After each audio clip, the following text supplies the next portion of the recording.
This is how to fill an insulin cartridge, Animas ping insulin cartridge with Haza. I don't know. I've never filmed with this cell phone camera thing before. But anyways, we got a standard 2 milliliter cartridge. What we're going to do is put a little blue thing on the plunger.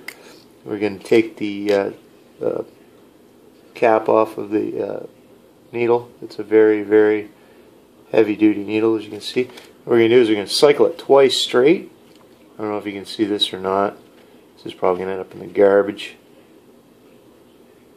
So there's 2 cycles.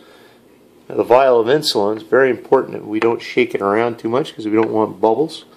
So what we're going to do now is we're going to put the needle through the very top membrane, and we're going to push the air that's inside the insulin cartridge into the vial of insulin.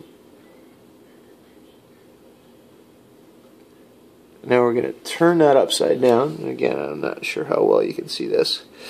And we're going to let the pressure that we displaced fill up the vial, or the cartridge rather. You see we're going to get some bubbles, so we're going to very slowly, like slowly push the bubbles back up into the cartridge, or into the vial. Yeah, that happened a little quicker than I wanted it to.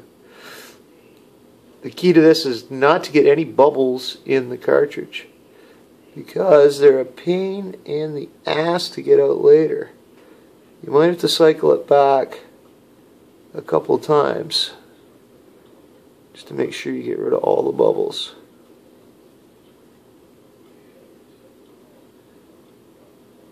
You'll get rid of a lot of the bubbles during the priming process.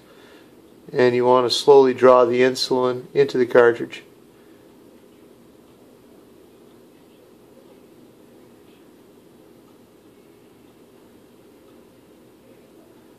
I fill it up to the full 2 milliliters, which is 200 and some odd units.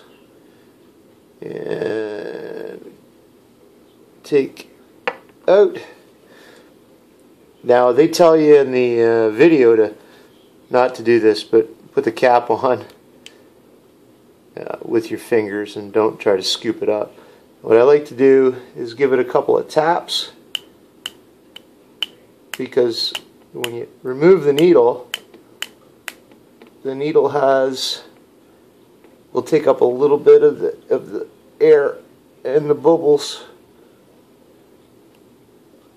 And I don't know if you can see that there, but so what I do is I put the cap back on, little placeholder cap, and then I'll take this.